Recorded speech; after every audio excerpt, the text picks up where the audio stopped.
अस्सलाम वालेकुम फ्रेंड्स। मेरा नाम है उमर तनवीर और आप देख रहे हैं एजुकेशन टॉक यूट्यूब चैनल। जैसा कि आप जानते हैं कि हम लोग एसक्यूएल की क्यूरीज के हवाले से बात कर रहे हैं, तो आज ये हमारा तीसरा या गालिबन चौथा लेक्चर है। इससे पहले हम डीडीएल और डीक्यूएल क्यूरीज के बारे में डिस्कस कर चुके हैं। आज का जो हमारा टॉपिक है वो basically DML, data manipulation language, aggregate function, in class, between class और डिस्टिंक्ट क्लास है। आज के लेक्चर में हम इंशाल्लाह इन चीज़ों को कवर करेंगे। तो सबसे पहले आता है डाटा मैनिपुलेशन लैंग्वेज यानी कि डीएमएल। बेसिकली डीएमएल में तीन किस्म की क्यूरीज आती हैं: डाटा को इंसर्ट करना, डाटा को अपडेट करना और किसी भी किस्म के डाटा को डिलीट करना। यहाँ पर एक बात ज़हन में रखिएगा कि इससे पहले हमने की थी डाटा क्यूरी लैंग्वेज यानी कि डीक्यूएल। डीक्यूएल में हम जो भी क्यूरी लगाते थे वो सिर्फ रन टाइम पे चलती थी, यानी कि हमारे पास डाटा आता था, पीछे डाटाबेस में कोई असर नहीं पड़ता था उसका। हम एज क्लॉज यूज करते थे या फिर जो भी क्लॉज उसमें यूज करते थे। बट जो डीएमएल है, डाटा मैनिपुलेशन लैंग्वेज, इसका डायरेक्ट असर पड़ता है हमारे डाटाबेस पे। फॉर एग्जांपल, अगर हम कोई डाटा इंसर्ट करवाते हैं तो भी वो हमारी डेटाबेस में इंसर्ट होगा, अपडेट करवाते हैं तो वो डाटा अपडेट हो जाएगा, और अगर कोई डाटा डिलीट कराते हैं तो वो परमानेंटली हमारी डेटाबेस से डिलीट हो जाएगा। तो आए इनको एसक्यूएल में रन करके देखते हैं। सबसे पहले है जी इंसर्ट की क्यूरी। तो ये मैं एसक्यूएल में जाता हूँ। तो ये मेरा है जी, मैंने एक डेटाबेस बनाई हुई है, हॉस्टल मैनेजमेंट सिस्टम जी। ये मैं टेबल्स पे गया तो ये मैं जी रूम का फॉर एग्जांपल रूम का टेबल में एक डाटा इंसर्ट करवाना है। तो आप ये देखें कि सॉरी, तो ये देखें कि इसमें रूम आईडी है, कैपेसिटी है, फर्नीचर आईडी है, बॉयज हॉस्टल बिल्डिंग नंबर है और स्टूडेंट नेम है। तो मैं जी क्यूरी लगाता हूँ। क्यूरी लगाने के लिए सबसे पहला कीवर्ड है जी इंसर्ट।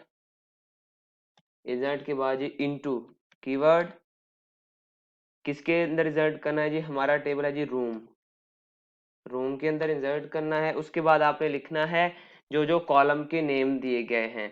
कॉलम का नेम क्या है हमारे पास जी, रूम आईडी, कैपेसिटी। सबसे पहले लिखते हैं जी रूम आईडी, नेक्स्ट है जी कैपेसिटी, नेक्स्ट है जी ये देखिए furniture ID, boys hostel building number and student name. Furniture ID, boys hostel building number, student name. इसके बाद जी हमने ये क्लोज कर दिया। उसके बाद हमने कीवर्ड लिखना है वैल्यूज का, और वैल्यूज का कीवर्ड लिखने के बाद हमने फिर इसी तरतीब से वैल्यूज इंसर्ट करवानी है। फॉर एग्जांपल रूम आईडी हम रखते हैं 2, उसके बाद जी कैपेसिटी हम रख देते हैं कि इसके अंदर 3 स्टूडेंट्स रह सकते हैं। फिर जी फर्नीचर आईडी की रख देता हूँ, फॉर एग्जांपल में हम फर्नीचर आईडी रखते हैं 101। नेक्स्ट है जी boys hostel building number, for example मैं वो रख देता हूँ 1000। एंड स्टूडेंट नेम रख देता हूँ जी मैं उमर। मैंने इसको क्लोज किया, सेमीकोलन लगाया। अच्छा जी, इसको एग्जीक्यूट करने से पहले मैं ये आपको इसमें डाटा दिखा देता हूँ कि ये अभी फिलहाल इसमें कोई डाटा नहीं पड़ा। तो ये मैं इसको क्लोज करता हूँ और इस क्वेरी को रन करेंगे हम। और ये देखें इन वायलेट कॉलम नेम उमर, यहाँ पे कोई ना कोई एरर आ रहा है। एरर क्या आ रहा है, ये बेसिकली वॉरचार है या फिर हम इसे करेक्टर कह सकते हैं। तो जब भी करेक्टर हम इंसर्ट करवाते हैं या करेक्टर के हवाले से कोई क्यूरी लगाते हैं तो हमने वो सिंगल कोट्स के अंदर लगानी होती है। तो ये मैं इसे सिंगल कोट्स के अंदर लगा रहा हूँ। फिर एग्जीक्यूट किया, वो कह रहा है यहाँ पे देखें 1 रो अफेक्टेड आ रहा है। तो हम ये देखते हैं कि रूम के अंदर जाते हैं, ये हम गए जी यहाँ पे, तो ये देखें ये हमारा डाटा आ चुका है। तो ये थी इंसर्ट की क्यूरी। उसके बाद हमारी क्यूरी है जी अपडेट की क्यूरी। अपडेट की क्यूरी हम लगाते हैं तो अपडेट की क्यूरी के लिए हमने सबसे पहले कीवर्ड लिखना है जी अपडेट। अपडेट अपडेट किस टेबल में करना है, रूम के टेबल में। अच्छा जी, क्या करना है जी, आगे कीवर्ड आएगा सेट। अच्छा जी, फॉर एग्जांपल हम अपडेट करना चाहते हैं कि जो ये कैपेसिटी है ये हमसे गलत लिखी गई है। तो हम चाहते हैं कि जो रूम आईडी, जिस रूम की आईडी 2 है उसकी कैपेसिटी 3 नहीं बल्कि 2 है, तो हम उसे अपडेट करना चाहते हैं। तो हम लिखेंगे कि कैपेसिटी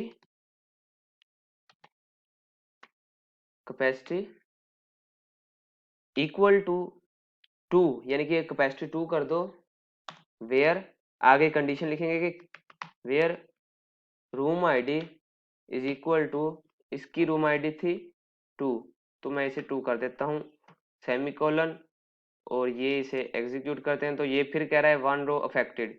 तो ये हम यहाँ पे गए तो ये देखें यहाँ पे पहले कैपेसिटी 3 थी, अब 2 हो चुकी है। अच्छा जी, नेक्स्ट आता है जी, हमने अगर डाटा को डिलीट करना है, इसकी दो सिचुएशन होती हैं कि डाटा को डिलीट करने की, एक हम कंप्लीटली टेबल डिलीट कर सकते हैं और एक हम सिर्फ एक रो को डिलीट कर सकते हैं। अगर तो हमने कंप्लीटली टेबल को डिलीट करना है तो उसके लिए आता है डिलीट टेबल और टेबल का नेम आ जाता है। लेकिन फॉर एग्जांपल हमारे पास सिचुएशन ये आ गई है कि हमने सिर्फ और सिर्फ एक रो को डिलीट करना है, तो फिर हम क्या कर सकते हैं, तो फिर हम क्यूरी लगाते हैं जी, delete from student, delete from table का नाम room, where room ID is equal to 2। तो मैं इसे एग्जीक्यूट करता हूँ, तो ये कह रहा है 1 रो अफेक्टेड। अब हम यहाँ पे जाते हैं तो ये देखें, सॉरी इसे रिफ्रेश करना पड़ेगा अब।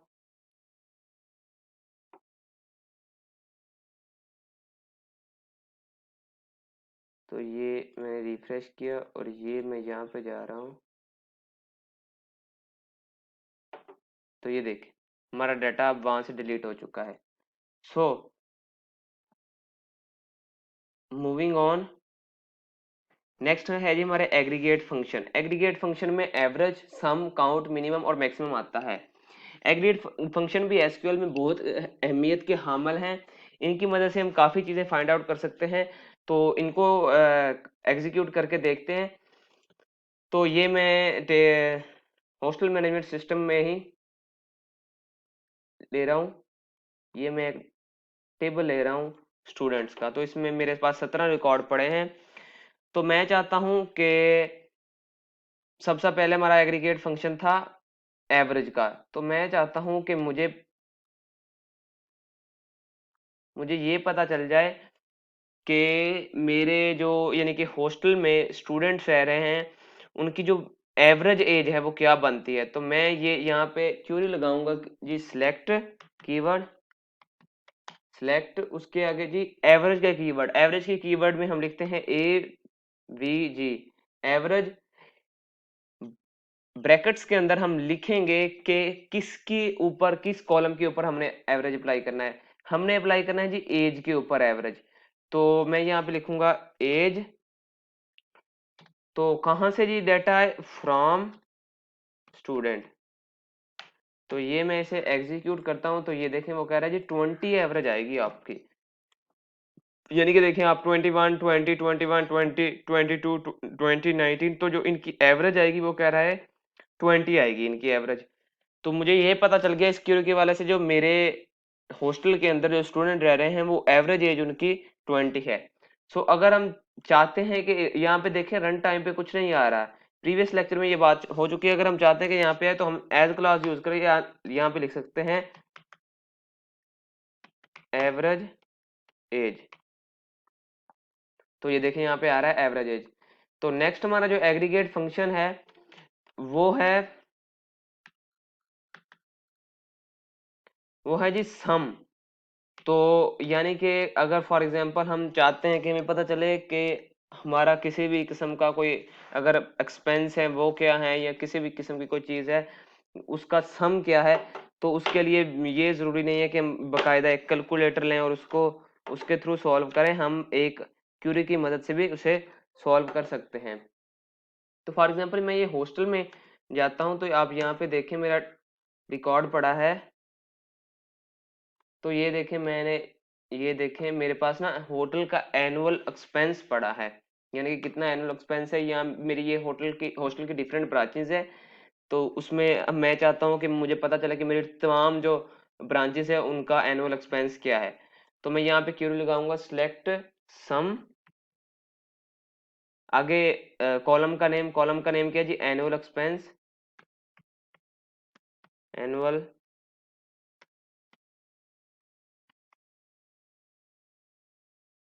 फ्रॉम, फ्रॉम का कीवर्ड, टेबल का नेम क्या है जी, टेबल का नेम है जी हॉस्टल, हॉस्टल। तो मैं इसे एग्जीक्यूट करता हूँ, तो ये कह रहा है जी ये इतने पैसे जो हैं ये इसका हमारा सम आ रहा है मेरी तमाम ब्रांचेस के हॉस्टल का जो एनुअल एक्सपेंस है। तो मूविंग ऑन, हमारा नेक्स्ट जो है वो एग्रीगेट फंक्शन है जी काउंट। ये देखिए हमारा नेक्स्ट एग्रीगेट फंक्शन था काउंट। सो हम काउंट करते हैं। काउंट का बेसिकली जो एग्रीगेट फंक्शन है ये यूज होता है कि हमारे पास उस पर्टिकुलर कॉलम के अंदर कितने डाटा पड़े हैं। तो मैं ये देखें, अगर फॉर एग्जांपल ये स्टूडेंट का मेरा टेबल है, तो यहाँ पे देखें जो डिपार्टमेंट है, डिपार्टमेंट के अंदर मेरे पास 17 बेसिकली रिकॉर्ड पड़े हैं। तो अगर मैं यहाँ पे क्यूरी लगाता हूँ सिलेक्ट काउंट, किसका काउंट करना है जी, मैं डिपार्टमेंट का काउंट करना चाहता हूँ, डिपार्टमेंट फ्रॉम स्टूडेंट। तो ये देखिए मेरे पास ये 17 रिकॉर्ड आ रहे हैं। वो कह रहा है कि 17 रिकॉर्ड पड़े हैं इस वक्त इस टेबल के डिपार्टमेंट के कॉलम में। तो नेक्स्ट हमारे पास है जी minimum and maximum aggregate function. तो ये हमें सहूलत देता है कि हम किसी भी टेबल में अगर कोई भी पर्टिकुलर कॉलम है उसमें मिनिमम और मैक्सिमम वैल्यू चेक करना चाहते हैं तो वो हमें बताता है। तो फॉर एग्जांपल हम एग्जांपल लेते हैं कि अगर यही एग्जांपल लेते हैं कि जी हमारे पास मिनिमम एज कितनी है एक हॉस्टल में स्टूडेंट्स की और मैक्सिमम एज कितनी है। तो मैं क्यूरी लगाऊंगा जी सिलेक्ट मिन, मिन का कीवर्ड, और मैं लिख देता हूँ एज फ्रॉम स्टूडेंट। तो अगर मैं इसको एग्जीक्यूट करता हूँ तो ये देखें वो कह रहा है कि 19 जो है मिनिमम एज है। अगर हम यहाँ पे देखें तो ये जो 19 है सलमान नेम के स्टूडेंट्स की एज 19 है, तो यही मिनिमम है। और अगर मैक्सिमम हम देखना चाहते हैं तो कुछ ज्यादा उसकी लॉजिक नहीं है, सिर्फ मिन की जगह हमने मैक्स कर देना है। तो अगर हम इसका एग्जीक्यूट करते हैं तो ये 22 दे रहा है, और आप यहाँ पे देख सकते हैं कि मैक्सिमम एज 22 है, 22 से अबव कोई भी कॉलम किसी भी कॉलम की एज नहीं है। नेक्स्ट हमारे पास क्लास आते हैं जी, इन क्लास, बिटवीन क्लास और डिस्टिंक्ट क्लास। तो अगर हम इन क्लास इसलिए इस्तेमाल होता है कि फॉर एग्जांपल हमें सिनेरियो आ जाता है कि हमें कहा जाता है कि तीन वैल्यू हमें दी जाती हैं और सिर्फ वो कहा जाता है जिन जो जो इन वैल्यूज के साथ मैच हो रहा है वो रिकॉर्ड है। फॉर एग्जांपल हमारे पास एक सिनेरियो आता है, वो कहता है जी उन स्टूडेंट्स का रिकॉर्ड दो जिनकी एज या तो 19 है या फिर 21 है या फिर 22 है। यानी कि इन तीन एजेस की इन तीन एजेस में जिनकी मिलती जुलती एज है वो लिखा हो। तो क्यूरी लगाएंगे हम, उसके साथ क्यूरी लगेगी select all from student where class as in, उसके बाद हम वैल्यूज लिख देंगे कि किन किन एजेस की लेके आनी है। हमने बात की है 19, 21 एंड 22। तो ये सर्च करेगा कि जिन स्टूडेंट्स की एज 19 है या 21 है या 22 है उनकी एजेस उनका रिकॉर्ड आ जाएगा। अगर मैं एग्जीक्यूट करता हूँ तो ये कि मेरे पास 10 रिकॉर्ड आ रहे हैं जिनकी एजेस 19 है, 21 है और 22 है। आप यहाँ पे देख सकते हैं कि 20 एजेस के भी स्टूडेंट हैं मगर वो रिकॉर्ड नहीं आ रहा हमारे पास। एंड अगर हम बिटवीन क्लॉज की बात करते हैं तो फिर उसका आ जाता है कि दो एजेस के दरमियान जितनी भी वैल्यूज की एजेस होगी वो सारे आ जाएंगी। तो उसका सिंटैक्स हमारे पास है जी select all from student where age between 19 and 22। तो ये जिसकी अंदर एज 19 होगी, 20 होगी, 21 होगी, 22 होगी, वो सारी रिकॉर्ड आ जाएगा। तो ये 17 के 17 रिकॉर्ड आ जाएंगे। ये देखें इसमें 20 भी आ रहा है, 21 भी आ रहा है, 22 भी आ रहा है, तो सारे आ रहे हैं। नेक्स्ट हमारे पास फाइनल जो क्लॉज था वो था डिस्टिंक्ट क्लॉज। तो अगर फॉर एग्जांपल हमारे पास सिनेरियो आ जाता है कि हमने किसी भी एक स्टूडेंट का रिकॉर्ड डिस्टिंक्ट करना है स्टूडेंट को एज के लिहाज से, तो फिर कैसे करेंगे? तो हम इसका सिंपल सा क्यूरी है सिलेक्ट डिस्टिंक्ट का कीवर्ड आएगा। डिस्टिंक्ट किसको डिस्टिंक्ट करना है? हम एज को डिस्टिंक्ट करना चाहते हैं फ्रॉम स्टूडेंट। तो ये देखें कि एज डिस्टिंक्ट हो रही है कि 19 है, 20 है, 21 है, 22 है। यानी कि एजेस रिपीट नहीं हो रहे, सिर्फ चार स्टूडेंट की एजेस 4 एजेस हमारे पास, 4 यानी कि एजेस के स्टूडेंट हमारे पास मौजूद हैं। सो होपफुली आपको आज के लेक्चर की समझ आ गई होगी। अगर आपकी किसी